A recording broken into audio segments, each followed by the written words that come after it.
Hello, welcome to Closing the Gender Pay Gap Faster, Why Your Supply Chain Matters. We're going to get going in a couple of minutes. We're just letting people enter, finish their lunch, wrap up their meetings. So we're just going to give people a couple of minutes. While people are arriving, I just had a little bit of a thought starter question, which I thought might be interesting for us to reflect on. I was thinking about this myself this morning. It'd be interesting for you to think about a time recently when you've maybe aligned your personal purchasing with your values. So some things that I thought of today, I've heard a lot about people saying they're moving from ChatGPT to Claude. I think, Jane, you've made that move recently, haven't you? Some other things people choose to do as well is move their energy provider to completely renewables. They might buy free-range eggs rather than barn eggs. Move their pensions and investments into sustainable funds. Just try and buy more clothes on Vinted rather than buying new. My husband has recently discovered Vinted. We go to the InPost locker every day on the dog walk. So, I mean, please share in the chat if there's any you'd like to share with everybody, or just please reflect yourself, because I think it sets the tone really for what we're going to talk about today. So a time you've aligned your personal purchasing with your values.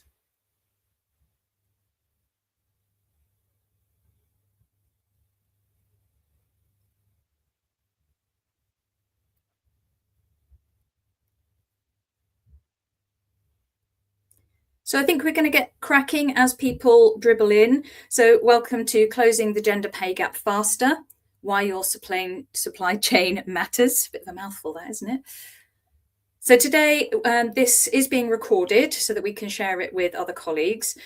Please do use the chat throughout. You can either send a chat that's visible to everybody or send us a private message if you prefer.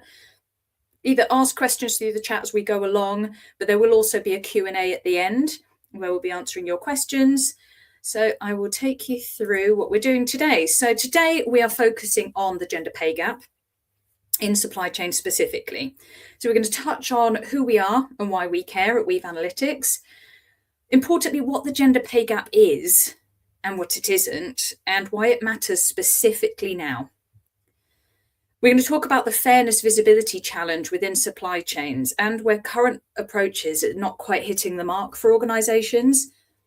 We're going to share what leading organisations are doing in this space, how we help, and what you could do next to move this forwards within your own supply chains.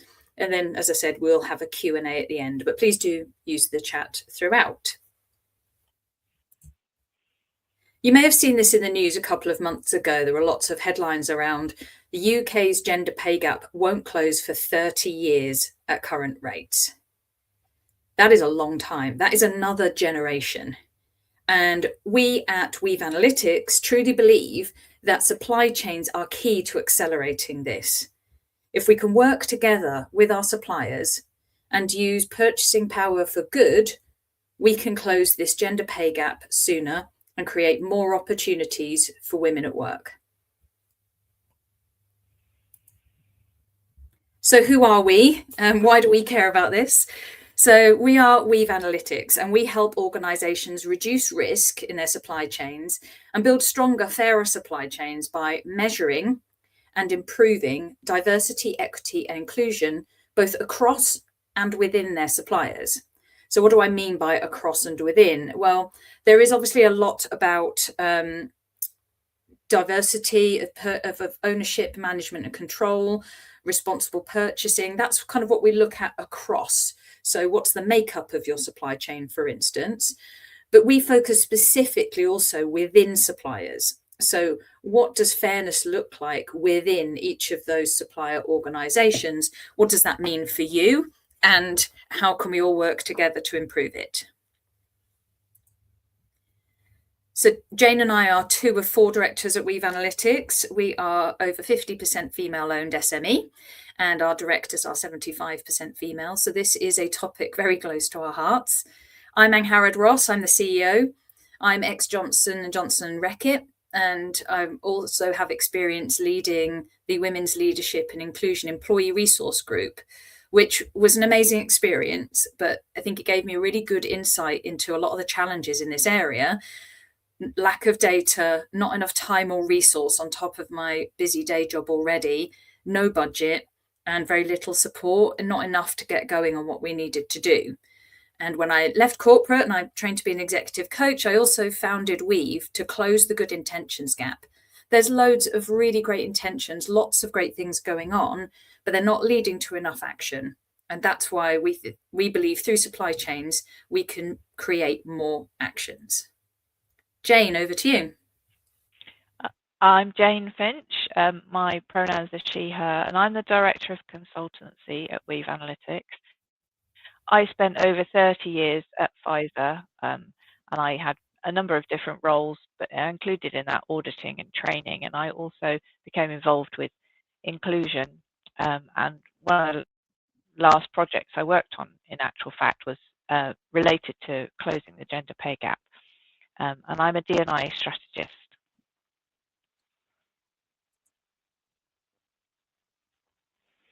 So what is the gender pay gap? So the gender pay gap is the difference in average earnings between men and women across an organisation. It isn't the same as unequal pay. Unequal pay would be where a man and a woman are doing the same thing with the same experience and they're being paid differently, and that is actually illegal. The gender pay gap is driven by representation at different levels, bonus attainment and distribution, and recruitment, progression, and retention. And the pay gap tells us who progresses into senior positions, who receives the bonuses and how much, and where the opportunities are actually uneven.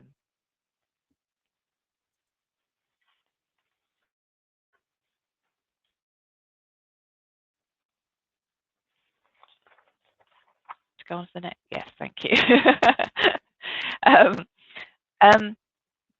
So mean and median and what it tells us. So the gender pay gap is reported with two average values. One is the median and one is the mean. And the median is the exact middle point. So if you lined all of the people up in a line from the smallest hourly rate to the largest, you choose the person in the middle, that is the median. So if you do that for men and for women, you can see if there's a difference between the values for men and women. And what it means is it looks at the middle, so that half of the people are paid less and half are paid more. It reflects really the typical experience for most people in the organisation, and this average is less affected by extremes, by very high salaries or very low ones. And a lower median gap for women suggests structural inequality. It's best for understanding everyday pay equity. So the mean, which is what a lot of the time people think of when they're talking about averages, is where you've added all the values together and divided by the number of values. So this is skewed if you have very high salaries or very, very low salaries. And a larger mean gap than the median can indicate fewer women in senior, high-paid roles. So we need to understand both of those to help us understand the typical experience and the overall impact. And this needs to be taken with representation data in the different quartiles as well to give us a directional read on drivers. So when you report your gender pay gap, you divide all the people into 4 quartiles. So that so you say these are the people who are in the lowest paid quartile, and etc., and then you compare men and women, and you can see the distribution between them, and that tells you something as well. So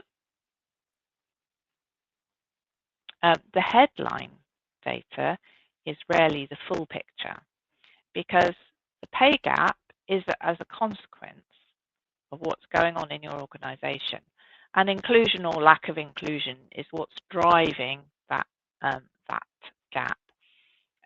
So for example, if there is a gap, if there's a, however big it is, it suggests to you that there are unequal progression opportunities, there's underrepresentation at senior levels, there's unequal access to opportunity, that policy, so you might have a really good set of policies, but if they're not reflected in practice, then you may well see a gap.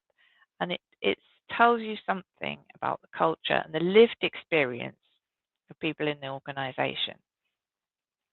And the things that help close that gap are things like inclusive hiring and promotion. Better leadership representation, fair progression and reward structures, flexible and supportive working environments, and a long-term focus on inclusion.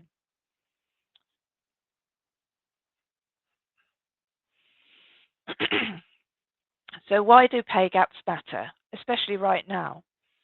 So a pay gap signals that there are deeper issues, that there is underrepresentation at senior levels, there's unequal access to opportunity, and actually that a company has missed talent and potential, and the business impact of that is weaker decision making, because we know from research that actually a monoculture where everybody thinks and thinks the same and has had similar experiences is much weaker at decision making.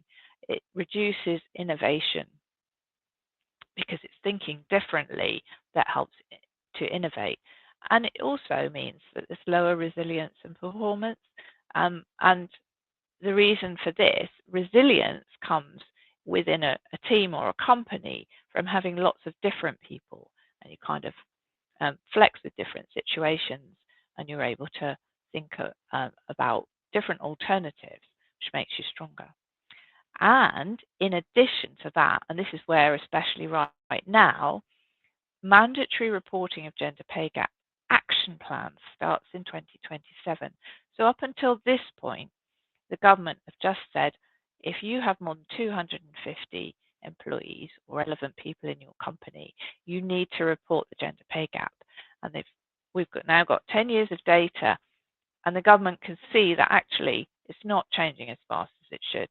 And one of the reasons is that people haven't created proper action plans to support making those changes.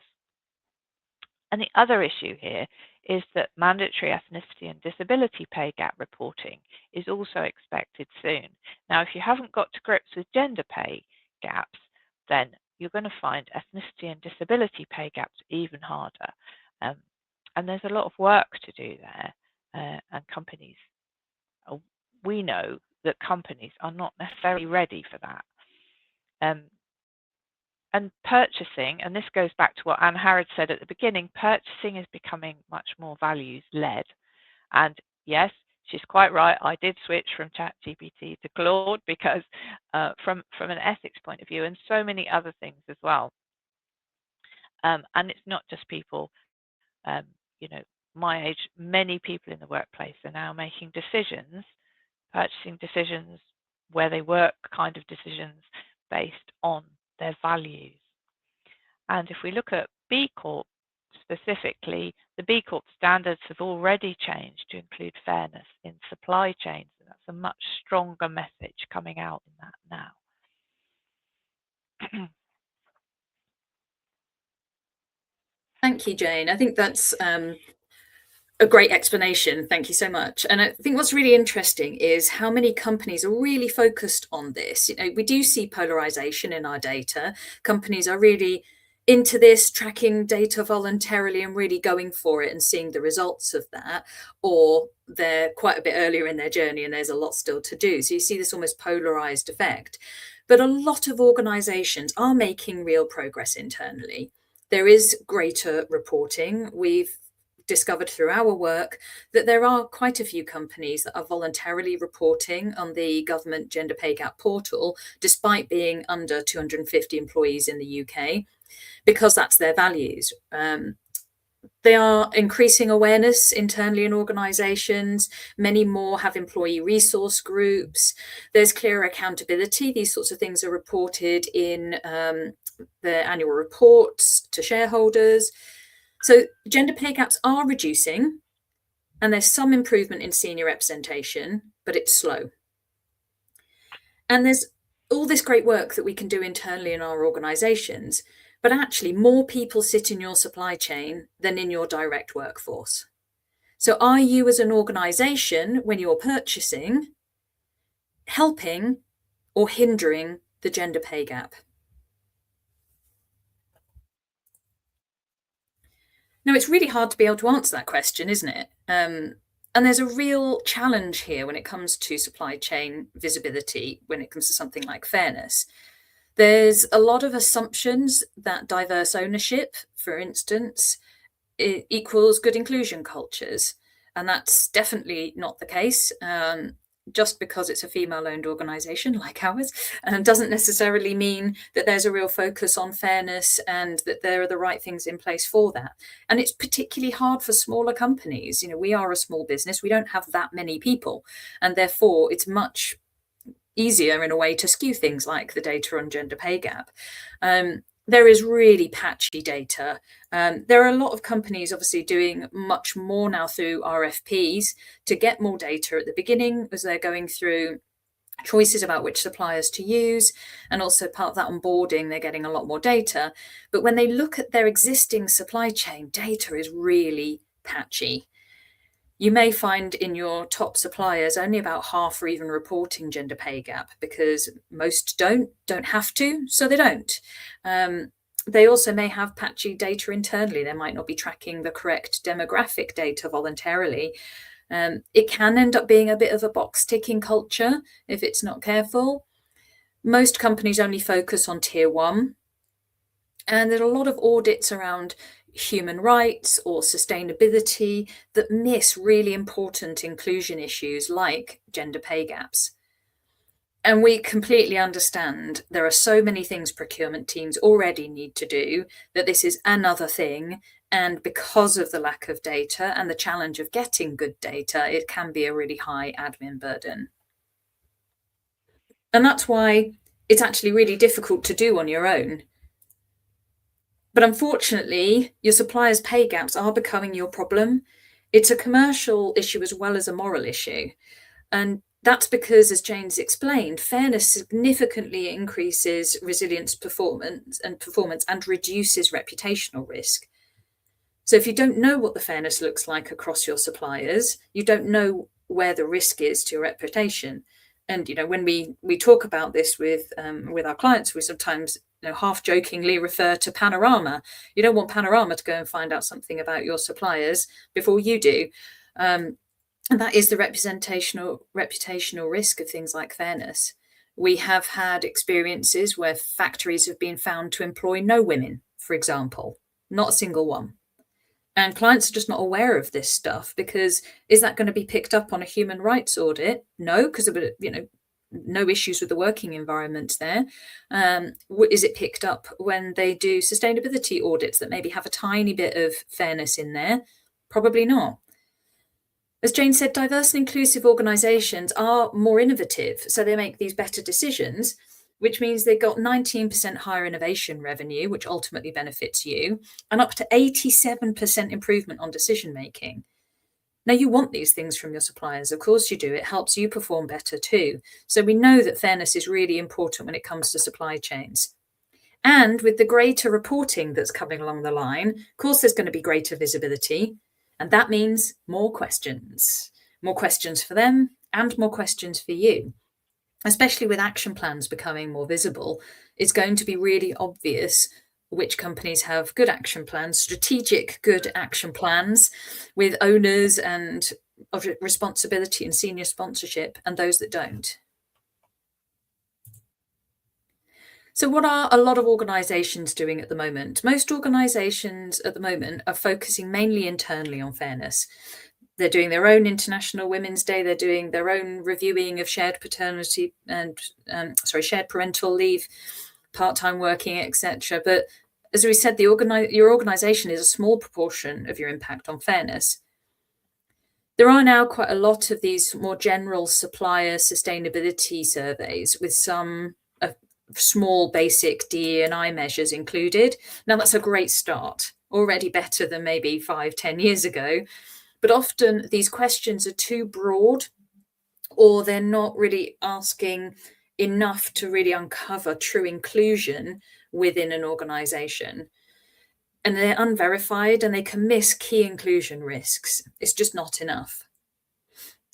A lot of companies now looking at responsible sourcing and things are really focused on ownership, diversity of ownership. So X percentage of our supply chain is female owned or veteran owned or ethnic minority owned. And that again is a great start and something that really wasn't around 10 years ago. But we cannot assume that diverse ownership means good inclusion practices. Many people we speak to talk about their supplier codes of conduct, where often there'll be a line that says something like, do not discriminate.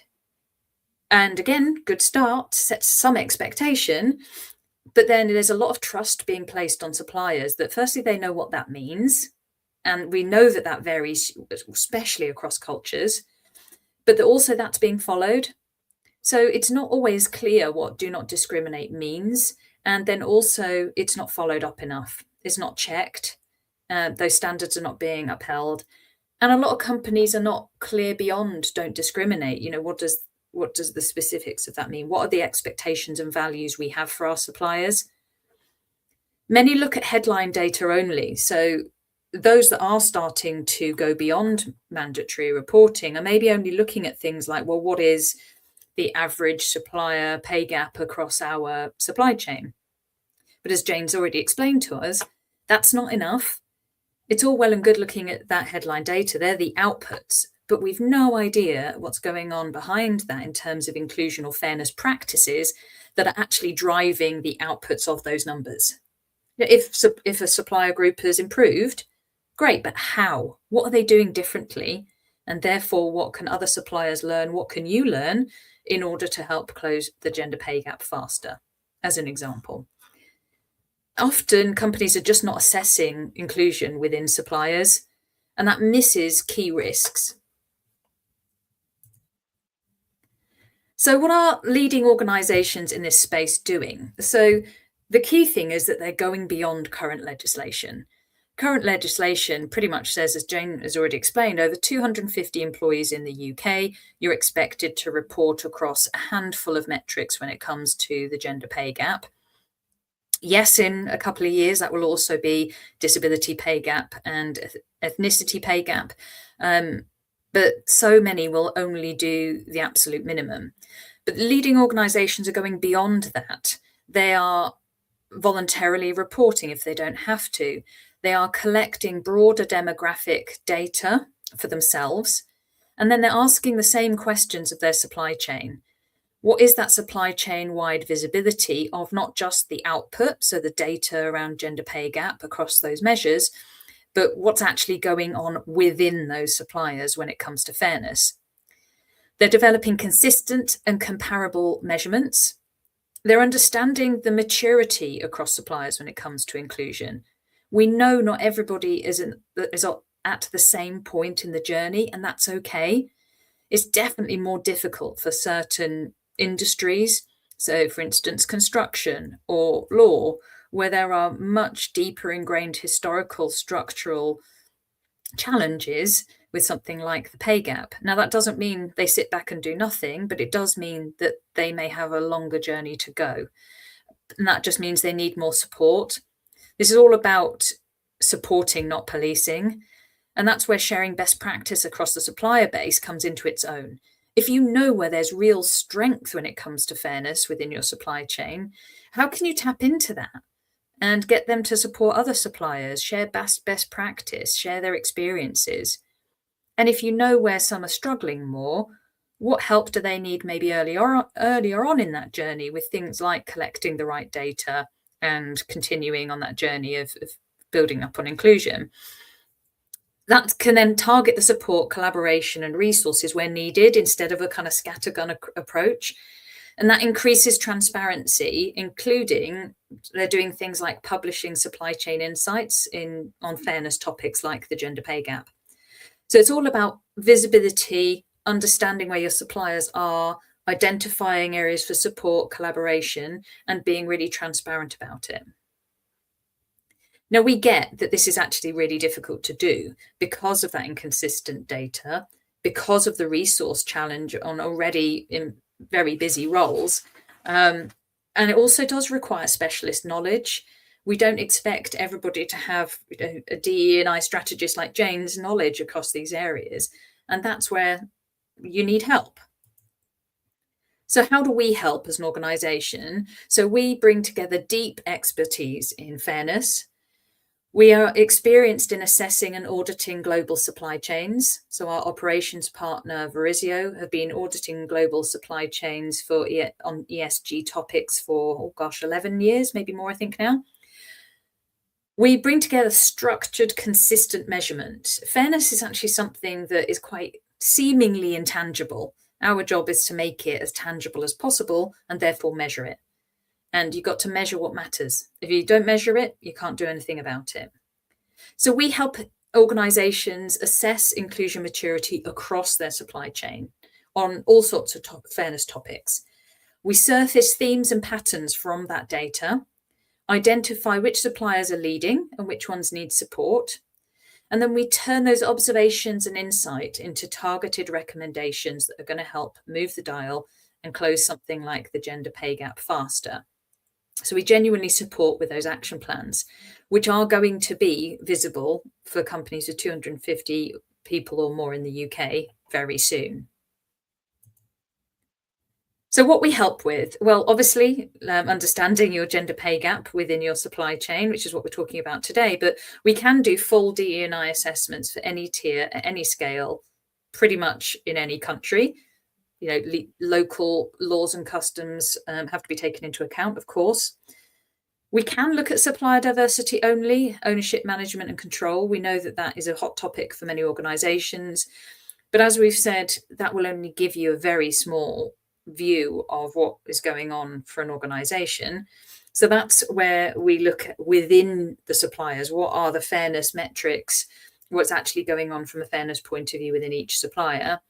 And we can zoom in on specific topics of interest. So are your suppliers ready for mandatory disability and ethnicity pay gap reporting over the next couple of years? Do they know how to put together a strategic, well-structured action plan? Do they know the things that they need to be doing differently to close the gender pay gap? We also offer support. We don't just kind of give you a report and go, there you go. We also can follow up with specialist DE&I consultancy.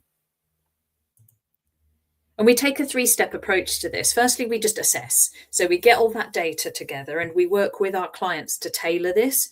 So it could be tailoring to a specific topic, or it could be really looking at your values and pulling out what's most important and how do you find out about whether those values are mirrored in your supply chain. So we assess. Then we pull all that data together for you. We align it in dashboards. We look at benchmarks. We do gap analysis. We pull out all those observations and insights. And then importantly, we help you turn it into action. Action plans, expert support, regular reassessment to see how the dial is moving. So that's our approach. And with the right visibility into fairness in your supply chain and the support from an organisation like ours, you can turn that insight into really powerful action, using purchasing power for good. You'll know where to prioritise your focus, resources, time, effort, meet the demands of standards such as B Corp or the Procurement Act or the new mandatory reporting with confidence. You get stronger supplier support. It's a really fabulous topic to actually partner and engage with together. You can lower that risk to your reputation and risk to decision-making and innovation. and all without more admin for procurement. And we truly believe that by working together with your suppliers, we can give women better support and more opportunities sooner. And we're not waiting another generation for fair opportunities for women in the workplace. So if you're interested in discussing your needs or questions around visibility of fairness in your supply chain, we'd love to have a chat with you. We'd love to bat around some ideas, absolutely no obligation at all. So please do visit our website, scan this QR code to book a call with us. You can see our availability. And we'd just love to talk around the topic more. You know, the fact that you're watching this today shows that you really care and you really want to make a difference, and so do we. So we'd love to hear what's on your mind about fairness in your supply chain. And now we're going to open up to Q&A. We do find sometimes that people either get a bit shy or don't necessarily want to ask publicly, in which case refer you back to the QR code. And just a few thought starters just to get you going and in the right headspace for some questions. How does your supply chain's average pay gap compare to yours? Are your suppliers prepared for upcoming increased pay gap reporting? Where are your suppliers struggling the most when it comes to gender inclusion? And I suppose a follow on from that is, how might you be able to help? Those are some of the questions that we bat around with some of our clients. So it's just a few things to get you thinking. Does anybody have any questions they would like to ask myself or Jane? You have a D&I strategist here. Please do make the most of her. Please use the chat. That's the best way for us to see your questions. And if it's not a question, maybe it's a reflection, anything that you've sort of had an aha moment about through the webinar today. This is where we get tumbleweeds, Jane. It's okay if you don't have questions. That does happen sometimes too.